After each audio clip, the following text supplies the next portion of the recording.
University کی کشادہ gallery اس وقت طالب علموں کے شور سے گونج رہی تھی، لیکن اروپ کے لیے وہاں جیسے ہر طرف سناٹا چھایا ہوا تھا۔ وہ اپنے بیگ کو دونوں ہاتھوں سے تھامے تیزی سے قدم اٹھا رہی تھی۔ اس کی نظریں ہمیشہ کی طرح زمین میں گڑی ہوئی تھی، کیونکہ اسے معلوم تھا کہ اس کوریڈور کے اختتام پر اکثر پروفیسر کاشان کھڑے ہوتے تھے، جن کی نظریں کسی شکاری کی طرح اس کا تعاقب کرتی۔ وہ جیسے ہی سیڑھیوں کے قریب پہنچی، اسے وہی مانوس اور ناگوار خوشبو جو پروفیسر کاشان کے وجود کا حصہ تھی۔ اس نے راستہ بدلنے کی کوشش کی، لیکن تب تک بہت دیر ہو چکی تھی۔ اتنی جلدی بھی کیا ہے اروپ؟ ابھی تو سیمسٹر کے آخری دن چل رہے ہیں، تمہیں تو اپنے پروفیسر سے مل کر کچھ گائیڈنس لینی چاہیے۔ پروفیسر کاشان نے ایک دم سامنے آ کر اس کا راستہ روکا اور نہایت بے باکی سے اس کا راستہ روک لیا۔ سر، مجھے گھر جانا ہے، میری بس چھوٹ جائے گی۔ اروپ نے اپنے لہجے کو جتنا ہو سکا مستحکم رکھنے کی کوشش کی، مگر اس کی آواز لرز رہی تھی۔ بسیں تو آتی جاتی رہتی ہیں اروپ، لیکن ایسے موقع بار بار نہیں آتے۔ تم ایک بہت صحیح لڑکی ہو اور میں چاہتا ہوں کہ تمہاری ڈگری میں کوئی رکاوٹ نہ آئے۔ اگر تم میری تھوڑی سی بات مان لو تو میں تمہیں وہ مقام دے سکتا ہوں جس کا تم نے صرف خواب دیکھا ہوگا۔ پروفیسر کاشان نے قدم آگے بڑھایا اور نہایت ڈٹائی سے اروپ کا ہاتھ پکڑ لیا۔ اس کی انگلیاں اروپ کی کلائی پر سختی سے جم گئی تھی۔ سر، آپ کیا کر رہے ہیں؟ پلیز میرا ہاتھ چھوڑیں، کوئی دیکھ لے گا۔ اروپ نے بری طرح گھبرا کر اپنا ہاتھ چھڑانے کی کوشش کی۔ اس کی آنکھوں میں آنسو تیرنے لگے۔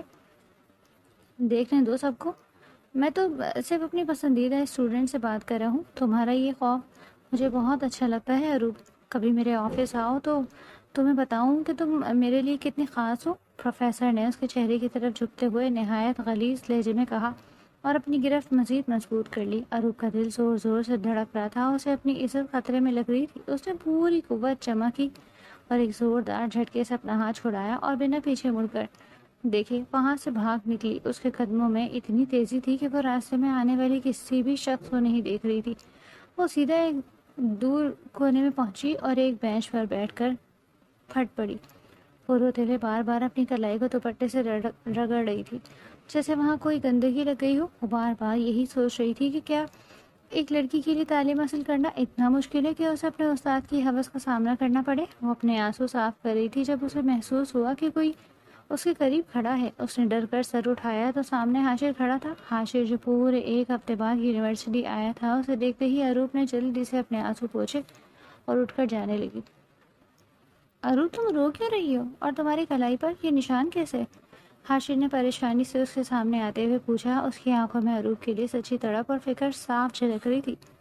آپ کو اس سے کیا لینا دینا؟ آپ کیوں بار بار میرے سامنے آ جاتے ہیں؟ اروپ نے اپنے لہجے میں مصنوعی سختی لاتے ہوئے کہا تاکہ وہ اپنی کمزوری چھپا سکے۔ تمہیں معلوم ہے کہ میں پورے 7 دن بعد تمہیں صرف دیکھنے کے لیے یونیورسٹی آیا ہوں اور تم ہو کہ مجھ سے ٹھیک سے بات بھی نہیں کرتی۔ مجھے بتاؤ کس نے تمہیں تکلیف پہنچائی ہے؟ میں اسے زندہ نہیں چھوڑوں گا۔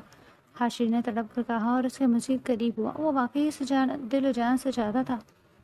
دیکھیں حاشر، میرے ماں باپ نے مجھے یہاں پڑھنے بھیجا ہے اور میں نے ان سے وعدہ کیا ہے کہ میں کسی لڑکے سے بات تک نہیں کروں گی۔ آپ ایک امیر گھرانے کے چشم و چراغ ہیں اور میں ایک غریب آپ کی عزت دار بیٹی ہوں۔ ہمارا کوئی جوڑ نہیں ہے، اس لیے پلیز میرے راستے سے ہٹ جائیں۔ اروپ نے اسے 2 ٹوک جواب دیا، حالانکہ اس کا دل حاشر کی اس محبت پر پگھل رہا تھا۔ محبت جوڑ دے کر نہیں کی جاتی اروپ، میں تمہاری عزت کرتا ہوں، تمہیں اپنی زندگی کا حصہ بنانا چاہتا ہوں۔ کیا میرا گناہ صرف یہ ہے کہ میں تم سے سچی محبت کرتا ہوں؟ حاشر نے نہایت دکھی لہجے میں کہا۔ اس کی آواز میں ایسی سچائی تھی کہ اروپ کا ارادہ بدلنے لگا۔ یہ سچی محبت اور یہ دعوے یہاں نہیں چلتے۔ حاشر پلیز، میری زندگی پہلے ہی بہت مشکل ہے، اسے مزید مشکل نہ بنائیں اور آج کے بعد مجھ سے بات کرنے کی کوشش نہ کیجیے گا۔ اروپ نے یہ کہہ کر اپنا بیگ سنبھالا اور تیزی سے گیٹ کی طرف بڑھ گئی۔ حاشر اسے جاتے ہوئے دیکھتا رہا۔ اس کا دل خون کے آنسو رو رہا تھا، مگر وہ یہ نہیں جانتا تھا کہ اروپ کے دل میں اس کے لیے کتنا احترام اور محبت چھپی ہے۔ وہ بس اپنے والدین کے مان کو ٹوٹنے نہیں دینا چاہتی تھی۔ اروپ جب گھر پہنچی تو اس کا چہرہ ابھی تک اترا ہوا تھا۔ کیا بات ہے بیٹا؟ نسیمہ نے بیٹی کا اترا ہوا چہرہ دیکھ کر پوچھا تو اروپ نے سر درد کا بہانہ بنا کر خود کو کمرے میں بند کر لیا۔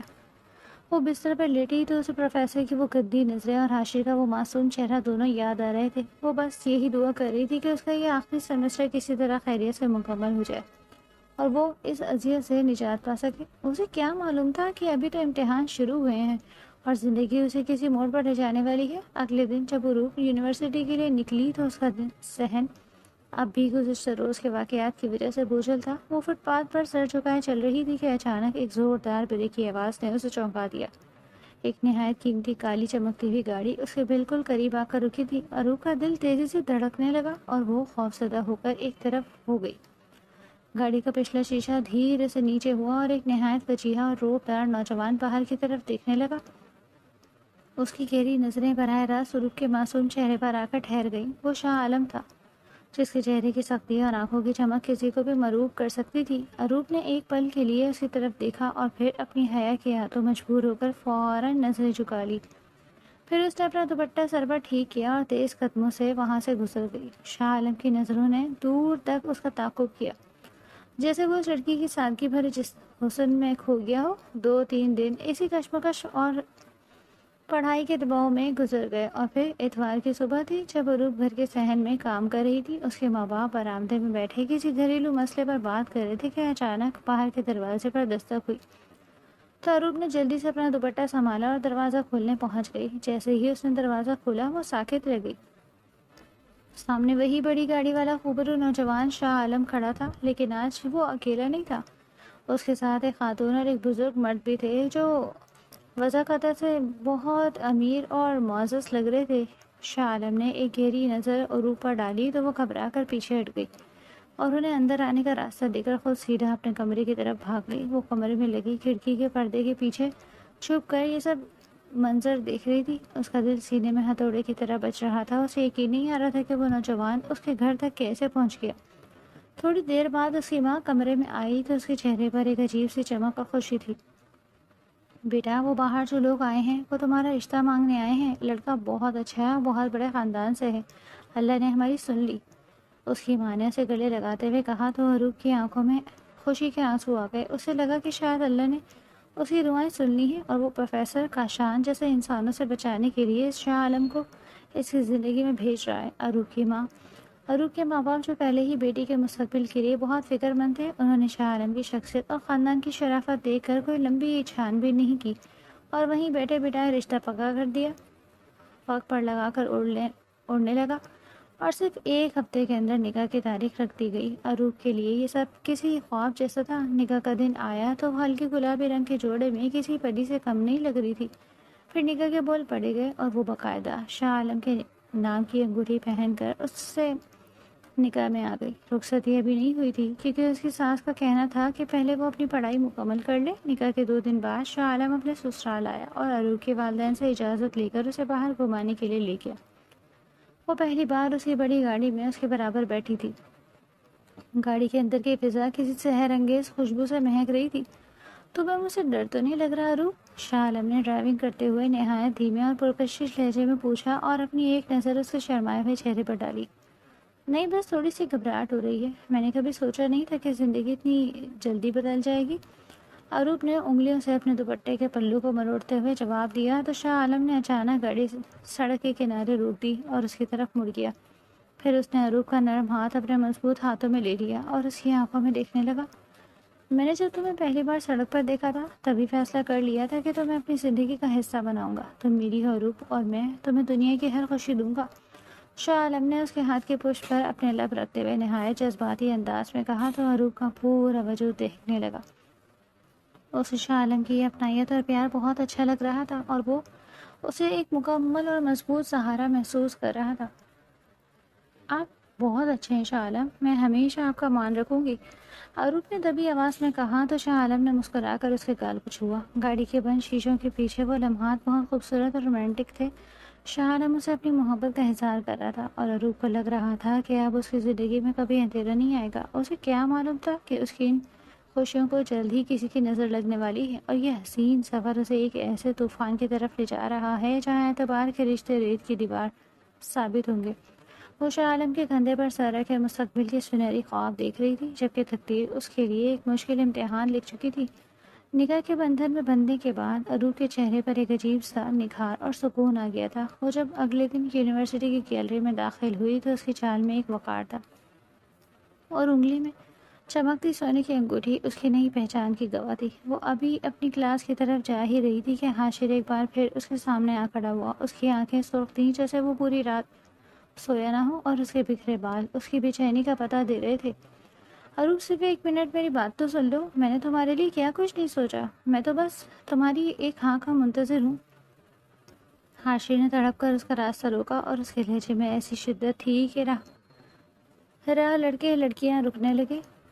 اب میرے راستے میں کبھی نہ آنا حاشر، میرا نکاح ہو چکا ہے میرے ماں باپ کی مرضی سے، اور میں اس رشتے سے بہت خوش ہوں۔ اروپ نے اپنا ہاتھ اٹھا کر اسے وہ انگوٹھی دکھائی تو حاشر کو لگا جیسے کسی نے اس کے دل پر تپتا ہوا کوئلہ رکھ دیا ہو۔ اس کی آنکھوں میں نمی تیرنے لگی اور وہ بے یقینی سے اس کی انگوٹھی کو دیکھتا رہ گیا۔ تمہاری خوشی میں میری خوشی ہے اروپ، میری دعا ہے کہ تم اپنی زندگی میں ہمیشہ آباد رہو۔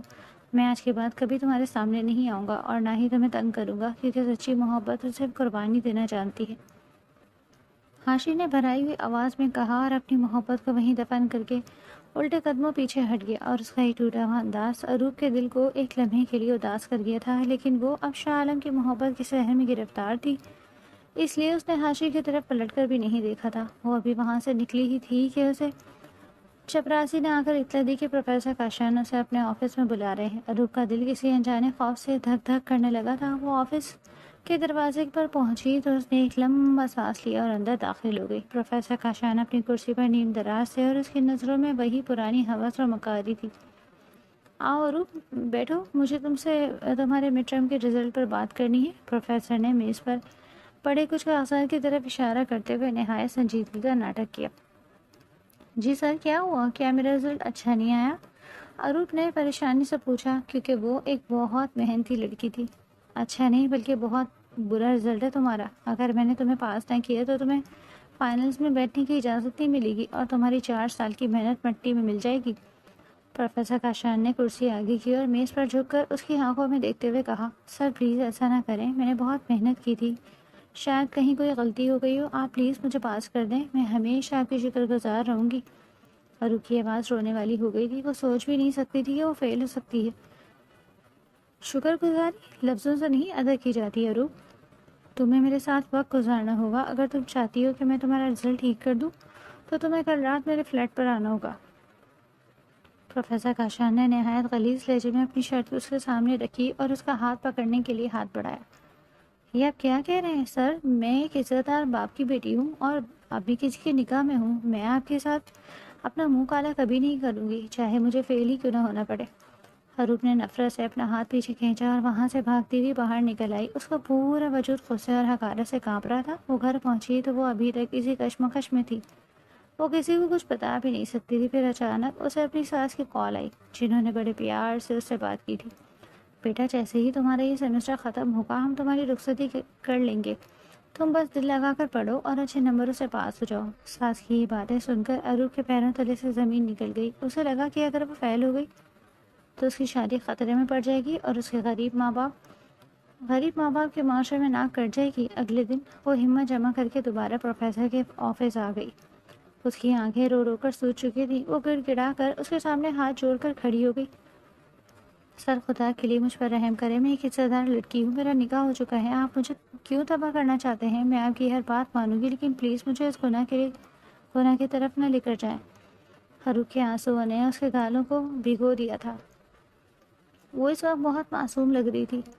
رحم میرے پاس نہیں ہے اروپ، میرے پاس صرف سودا ہے، اور سودا یہ ہے کہ تمہیں ایک رات میرے فلیٹ پر گزارنی ہوگی۔ اگر تم کل رات نہیں آئی تو میں تمہاری ڈگری کے ساتھ ساتھ تمہارا مستقبل بھی تباہ کر دوں گا۔ پروفیسر کاشان نے کھڑے ہو کر اسے دیوار کے ساتھ لگایا اور اس کے کان کے پاس جھک کر نہایت کرخت لہجے میں کہا۔ اس کے وجود سے اٹھنے والی خوشبو اروپ کا دم گھونٹ رہی تھی۔ اروپ کی ہچکیاں بن گئی۔ وہ دیوار کے ساتھ لگی بے بسی کی تصویر بنی ہوئی تھی۔ پروفیسر نے اس کے چہرے کو چھونے کی کوشش کی تو وہ تڑپ کر ایک طرف ہوئی اور وہاں سے دوڑ لگا دی۔ وہ روتی ہوئی یونیورسٹی سے باہر نکل گئی۔ اب اسے اپنا مستقبل اندھیروں میں ڈوبا ہوا نظر آ رہا تھا۔ اسے شاہ عالم کا وہ پیار بھرا چہرہ یاد آ رہا تھا، اور دوسری طرف پروفیسر کی وہ درندگی۔ اسے سمجھ نہیں آ رہا تھا کہ وہ اپنی عزت بچائے یا اپنے مستقبل، اور وہ ایک ایسی دلدل میں پھنس چکی تھی جہاں سے نکلنے کا اسے کوئی راستہ سمجھائی نہیں دے رہا تھا۔ اسے کیا معلوم تھا کہ اس کا ایک غلط فیصلہ اسے ایسی آگ میں جھونکنے والا ہے جہاں اس کا دامن داغدار ہونے والا تھا۔ وہ ساری رات مصلے پر بیٹھ کر روتی رہی، لیکن تقدیر اپنا کھیل رچ چکی تھی۔ وہ رات عروق کے لیے کسی ڈراؤنے خواب سے کم نہیں تھی۔ مسلح پر بیٹھی وہ بس یہی سوچ رہی تھی کہ اگر وہ فیل ہو گئی تو شاہ عالم کو کیا جواب دے گی اور اس کے غریب ماں باپ اس ذلت کو کیسے برداشت کریں گے۔ اگلی صبح اس نے ایک کٹھن فیصلہ کر لیا تھا۔ وہ اپنی عزت اور ڈگری کے درمیان لٹکتی ہوئی ایک ایسی راہ پر چل پڑی تھی جس کا انجام تباہی تھا۔ وہ بھاری قدموں کے ساتھ پروفیسر کے بتائے ہوئے پتے پر پہنچی۔ شہر کے ایک پوش علاقے میں واقع وہ خاموش فلیٹ اس کی تباہی کا انتظار کر رہا تھا۔ جیسے ہی اس نے دروازے پر دستک دی، پروفیسر کاشان نے مسکراتے ہوئے دروازہ کھولا۔ اس کے چہرے کی صفائی عروق کے بدن میں جھرجھری پیدا کر رہی تھی۔ آؤ عروق، مجھے یقین تھا تم اپنی ڈگری کی خاطر ضرور آؤ گی، آخر سمجھدار لڑکی ہو۔ پروفیسر کاشان نے اسے اندر آنے کا راستہ دیتے ہوئے نہایت گندی نظروں سے اسے سرتا پیر دیکھا۔ سر، میں یہاں آ تو گئی ہوں، لیکن یاد رکھیں میں صرف آپ سے اپنی ڈگری کی بھیک مانگنے آئی ہوں۔ پلیز مجھے زیادہ دیر یہاں نہ روکیں۔ عروق نے اپنے دوپٹے کو سختی سے بھینچتے ہوئے کہا۔ اس کی آواز کانپ رہی تھی اور چہرہ آنسوؤں سے تر تھا۔ بھیک مانگنے والی شرطیں نہیں رکھتے جانے من، اب تم یہاں آ ہی گئی ہو تو تھوڑا سکون سے بیٹھو۔ پروفیسر نے دروازہ لاک کیا۔ عروق کے قریب آنے لگا۔ اس کے ارادے نہایت خطرناک تھے۔ وہ اسے دوسرے کمرے کی طرف لے جانے لگا تھا جہاں مدھم روشنی تھی۔ عروق کا دم گھٹنے لگا۔ جیسے ہی پروفیسر نے اسے اپنی طرف کھینچا، عروق نے اسے پوری قوت سے دھکا دیا اور دوسرے کمرے کی طرف بھاگ گئی۔ وہ پیچھے سے ہنستا ہوا اس کے تعاقب میں آ گیا۔ یہاں تک آ گئی ہو تو اب آگے کیوں ڈر رہی ہو؟ اب کوئی تمہیں بچانے والا نہیں ہے۔ پروفیسر کاشان نے اسے کونے میں دبوچ لیا اور زبردستی اس کے قریب ہونے لگا۔ عروق کی چیخیں کمرے کی دیواروں سے ٹکرا کر رہ گئی۔ وہ مزاحمت کر رہی تھی مگر کوئی فائدہ نہیں تھا۔ ٹھیک 3 گھنٹے بعد وہ فلیٹ کی عمارت سے باہر نکلی تو اس کا حال غیر تھا۔ اس کا لباس جگہ جگہ سے مڑا ہوا تھا، بال بکھرے ہوئے تھے اور پورا وجود پسینے سے شرابور تھا۔ وہ بری طرح ہانپ رہی تھی جیسے کسی موت کی جبڑے سے نکل کر آئی ہو۔ وہ ابھی سڑک کی طرف قدم بڑھا ہی رہی تھی کہ سامنے کھڑی گاڑی میں بیٹھے اس کے دیور کی نظر اس پر پڑ گئی۔ شاہ عالم کا چھوٹا بھائی جو اتفاق سے وہاں سے گزر رہا تھا، اسے اپنی بھابھی کو اس حالت میں ایک بدنام فلیٹ سے نکلتے دیکھ کر اپنی آنکھوں پر یقین نہیں آیا۔ اس کے ذہن میں فوراً گندگی نے جنم لیا اور اس نے اسی وقت شاہ عالم کو فون کر دیا۔ اگلے دن کا سورج عروق کی زندگی کا سیاہ ترین سورج تھا۔ وہ گھر میں نڈھال بیٹھی تھی کہ اچانک دروازہ کھلا اور ایک لفافہ اس کے سامنے آ گرا۔ یہ طلاق نامہ تھا۔ شاہ عالم نے بنا کسی وضاحت کے، بنا کسی سوال کے اسے اپنی زندگی سے بے دخل کر دیا۔ عروق نے جیسے ہی وہ کاغذ پڑھا، اس کے سر میں جیسے دھماکہ ہوا۔ وہ اپنی صفائی میں کچھ کہنا چاہتی تھی مگر الفاظ نے اس کا ساتھ چھوڑ دیا اور وہ صدمے کی شدت سے وہیں برآمدے میں بے ہوش ہو کر گر گئی۔ جب عروق کی آنکھ کھلی تو اسے اسپتال کی مخصوص دواؤں کی بو محسوس ہوئی۔ وہ نیم وا آنکھوں سے اپنے ارد گرد دیکھنے لگی۔ اس کے بوڑھے ماں باپ سر جھکائے کونے میں کھڑے رو رہے تھے، جبکہ دوسری طرف شاہ عالم اپنے بھائی اور والدین کے ساتھ کھڑا تھا۔ اس کی آنکھوں میں محبت کی جگہ اب صرف حقارت اور غصہ تھا۔ عروق نے اٹھنے کی کوشش کی لیکن اس کا وجود لرز رہا تھا۔ شاہ عالم، میری بات تو سنیں، خدا کے لیے مجھ پر یقین کریں، وہاں کچھ غلط نہیں ہوا، میں اپنی عزت بچا کر آئی تھی۔ عروق نے ہچکیاں لیتے ہوئے ہاتھ جوڑ دیے۔ اس کی آواز میں ایسی تڑپ تھی کہ پتھر بھی پگھل جائے، لیکن شاہ عالم کے دل پر شک کی پٹی بندھی ہوئی تھی۔ خاموش ہو جاؤ عروق، اب ایک لفظ بھی اپنی زبان سے مت نکالا۔ میں نے تمہیں اپنی پلکوں پر بٹھایا اور تم نے میری پیٹھ میں چھڑا گھونپا۔ میرے بھائی نے تمہیں اپنی آنکھوں سے اس فلیٹ سے نکلتے دیکھا تھا، کیا وہ بھی جھوٹ تھا؟ شاہ عالم نے دھاڑتے ہوئے کہا۔ اس کا چہرہ غصے سے تمتما رہا تھا۔ وہ سچ تھا، لیکن اس کے پیچھے کی حقیقت تو جانے۔ وہ پروفیسر مجھے بلیک میل کر رہا تھا، میں نے اس کے سر پر ڈنڈا مار کر اپنی عزت بچائی، میں نے کچھ غلط نہیں کیا۔ عروق نے بستر سے اتر کر اس کے پیر پکڑنے کی کوشش کی مگر شاہ عالم نے اسے حقارت سے پیچھے دھکیل دیا۔ محبت میں اعتبار ہوتا ہے عروق، اور تم نے میرا اعتبار ہی نہیں میرا مان بھی توڑ دیا۔ میں سب کے سامنے تمہیں اپنی زندگی سے آزاد کرتا ہوں، میں تمہیں طلاق دیتا ہوں، طلاق دیتا ہوں، طلاق دیتا ہوں۔ شاہ عالم کے الفاظ عروق کے کانوں میں پگھلے ہوئے شیشے کی طرح اترے۔ وہ زمین پر ڈھیر ہو گئی۔ اس کے سسرال والے اسے وہیں تڑپتا چھوڑ کر باہر نکل گئے تھے، جبکہ اس کے والدین اس کے گناہ کی سزا میں خاموش ہوئے۔ کوئی اس کا یقین نہیں کر رہا تھا۔ اگلے 2 ہفتے عروق کے لیے کسی زندہ درگور ہونے سے کم نہیں تھے۔ وہ بستر سے لگ گئی تھی۔ اس کی ہنسی، اس کی زندگی سب چھین چکا تھا، لیکن وہ ایک بہادر لڑکی تھی۔ اس نے فیصلہ کیا تھا کہ وہ اپنی تعلیم ادھوری نہیں چھوڑے گی۔ وہ جب 2 ہفتوں بعد پہلی بار یونیورسٹی پہنچی تو ہر نظر اس پر طنز کر رہی تھی، ہر زبان پر اسی کے قصے تھے۔ وہ کوریڈور میں کھڑی رو رہی تھی جب حاشر دوبارہ اس کے سامنے آ کر رک گیا۔ عروق، یہ تم نے اپنا کیا حال بنا لیا ہے؟ مجھے سب پتہ چلا ہے، لیکن مجھے یقین ہے کہ تم کبھی غلط نہیں ہو سکتی۔ حاشر کے لہجے میں وہی پرانا اعتبار اور تڑپ تھی جو عروق کو اس حالت میں حوصلہ دے گئی۔ تو مجھ پر کیوں یقین کرتے ہو حاشر، جبکہ میرے اپنے شوہر نے مجھے دھتکار دیا؟ اروپ نے اسے وہ سب کچھ بتا دیا جو اس رات فلیٹ پر ہوا تھا اور اور جو اس نے شاہ عالم کو بتایا تھا۔ حاشر نے خاموشی سے اس کی پوری داستان سنی۔ اس کی آنکھوں میں غصہ اور ہمدردی بیک وقت موجود تھی۔ محبت اعتبار کا نام ہے اروپ، اور جس نے تم پر اعتبار نہیں کیا وہ تمہاری محبت کا حقدار نہیں۔ تم فکر مت کرو، میں تمہارے ساتھ ہوں۔ حاشر نے نہایت وقار کے ساتھ اسے حوصلہ دیا۔ اروپ کو لگا کہ شاید حاشر بھی سے باتیں کر رہا ہے، کیونکہ اب وہ ایک طلاق یافتہ لڑکی تھی، لیکن حاشر کے ذہن میں کچھ اور ہی چل رہا تھا۔ وہ اسے ایک نئی زندگی دینے کا فیصلہ کر چکا تھا، چاہے اس کے لیے اسے دنیا سے ہی کیوں نہ لڑنا پڑے۔ یونیورسٹی کے اس ویران حصے میں اروپ بینچ پر بیٹھی اپنی قسمت پر آنسو بہا رہی تھی۔ اس کی سسکیوں کی آواز خاموش فضا میں شور پیدا کر رہی تھی۔ اسے لگ رہا تھا کہ اس کی زندگی کا سورج ہمیشہ کے لیے ڈوب چکا ہے اور اب کسی بھی سمت سے روشنی کی کوئی امید نہیں ہے۔ حاشر وہاں سے چلا گیا تھا کیونکہ وہ اسے اس حالت میں نہیں دیکھ سکتا تھا، اور اروپ سمجھ رہی تھی کہ محبت کے دعوے کرنے والے سارے مرد ایک جیسے ہی ہوتے ہیں۔ اسے شاہ عالم کے وہ الفاظ کسی زہریلے تیر کی طرح اپنے کلیجے میں پیوست ہوتے محسوس ہو رہے تھے جو اس نے اسپتال کے بھرے کمرے میں سب کے سامنے کہے تھے۔ وہ اپنی بے گناہی کی دہائیاں دیتی رہی، مگر کسی ایک نے بھی اس کے دامن پر لگے اس داغ کو صاف کرنے کی کوشش نہیں کی۔ اگلے دن بھی وہ یونیورسٹی آنے کے بعد ایک طرف بیٹھ گئی کہ اچانک اسے اپنے قریب کسی کے قدموں کی چاپ سنائی دی۔ اس نے جلدی سے اپنے دوپٹے کے پلو سے آنسو پوچھے اور سر جھکا لیا۔ اسے لگا کہ شاید کوئی اسے طنز کرنے آیا ہے، یا پھر یونیورسٹی کا کوئی لڑکا یا لڑکی اس کی بے بسی کا تماشا دیکھنے کے لیے رک گیا۔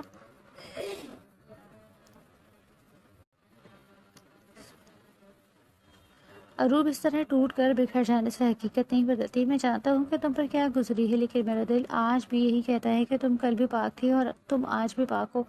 حاشر کی آواز اس کے کانوں سے ٹکرائی تو اروپ کا دل جیسے ایک لمحے کے لیے دھڑکنا بھول گیا۔ اس نے حیرت سے سر اٹھا کر دیکھا تو حاشر اس کے سامنے کھڑا تھا۔ آپ یہاں کیا کرنے آئے ہیں حاشر؟ کیا آپ کو ڈر نہیں لگتا کہ ایک بدنام اور طلاق یافتہ لڑکی کے پاس کھڑے ہونے سے لوگ آپ پر بھی انگلیاں اٹھائیں گے؟ اروپ نے کڑواہٹ بھرے لہجے میں کہا، حالانکہ اس کا دل حاشر کی اس اپنائیت پر بری طرح پگھل رہا تھا۔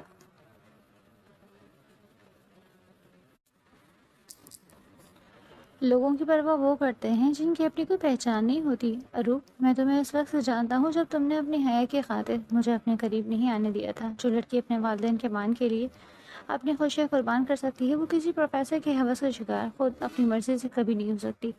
حاشر نے نہایت وقار کے ساتھ اس کے سامنے بیٹھتے ہوئے کہا۔ اس کے لہجے میں ایسی سچائی تھی کہ اروپ کے ضبط کی دیواریں ایک بار پھر ٹوٹ گئیں اور وہ پھٹ پڑی۔ کوئی نہیں مانتا حاشر، کوئی بھی نہیں مانتا۔ میرے اپنے شوہر نے مجھے دھتکار دیا، میرے ماں باپ کی نظریں جھک گئی۔ میں نے تو اسے سب بتایا تھا کہ میں نے اپنی عزت بچانے کے لیے اس درندے کے سر پر ڈنڈا مارا تھا۔ میں وہاں سے بھاگ کر آئی تھی، لیکن شاہ عالم کو میری سچائی نظر نہیں آئی۔ اسے صرف وہ 3 گھنٹے نظر آئے جو میں نے فلیٹ میں گزارے تھے، مگر کوئی نہیں جانتا کہ میں نے وہ گھنٹے علیحدہ کمرے میں کنڈی لگا کر گزارے تھے۔ اروپ نے ہچکیاں لیتے ہوئے اپنا پورا دکھ اس کے سامنے رکھ دیا۔ وہ رو رہی تھی اور حاشر خاموشی سے اس کی ایک ایک بات سن رہا تھا۔ اس کا جی چاہ رہا تھا کہ وہ اروپ کو ابھی اپنی باہوں میں بھر لے اور اسے یقین دلائے کہ وہ اکیلی نہیں ہے۔ اروپ، جس رشتے میں اعتبار کی جگہ شک لے لے وہ رشتہ کبھی محبت کا تھا ہی نہیں۔ شاہ عالم نے تمہیں نہیں کھویا، بلکہ اس نے اپنی خوش قسمتی کو اپنے ہاتھوں سے دفن کر دیا ہے۔ تم فکر مت کرو، میں اب تمہیں مزید ٹوٹنے نہیں دوں گا، حاشر نے نہایت مضبوط لہجے میں کہا اور اٹھ کر اس کے سامنے کھڑا ہو گیا۔ آپ کیا کریں گے حاشر؟ آپ خوش نہیں ہو سکتا۔ میں ایک ایسی لڑکی بن چکی ہوں جس کی طرف کوئی عزت دار شخص دیکھنا بھی گوارا نہیں کرے گا، اروپ نے بے بسی سے کہا تو حاشر کے لبوں پر ایک پراسرار مسکراہٹ سی آ گئی۔ میں دکھاؤں گا اس دنیا کو کہ عزت کسی کے کہنے سے کم نہیں ہوتی۔ تم بس خود پر یقین رکھو اور کل کا انتظار کرو۔ حاشر نے کہہ کر اسے ایک گہری نظر سے دیکھا اور وہاں سے چلا گیا۔ اروپ اسے جاتے ہوئے دیکھتی رہی۔ اسے سمجھ نہیں آ رہا تھا کہ حاشر کے ذہن میں کیا چل رہا ہے، لیکن ایک بات طے تھی کہ حاشر کی باتوں نے اسے مرنے سے بچا لیا تھا۔ اسے پہلی بار محسوس ہوا کہ اس کے گرد پھیلے اندھیرے میں کوئی ہے جو اسے روشنی کی طرف لے جانے کے لیے تیار ہے۔ وہ گھر پہنچی تو فضا میں وہی گھٹن تھی۔ اس کے والدین اب اسے نظر چرانے لگے تھے جیسے وہ ان کے لیے بوجھ بن چکی ہو، لیکن اگلے ہی دن جب سورج اپنی پوری آب و تاب کے ساتھ نکلا تو اروپ کے گھر کے باہر ایک گاڑی آ کر رکی جس نے پورے محلے میں کھلبلی مچا دی۔ حاشر اپنی والدہ کے ساتھ اروپ کے گھر پہنچ چکا تھا۔ وہ کوئی عام رشتہ نہیں تھا، بلکہ وہ ایک اعتبار کا رشتہ تھا جو حاشر اپنی ماں کے ساتھ اروپ کے لیے لے کر آیا تھا۔ حاشر کی والدہ نے جب اروپ کے والد سے اس کا ہاتھ مانگا تو ایک پل کے لیے جیسے وقت تھم گیا۔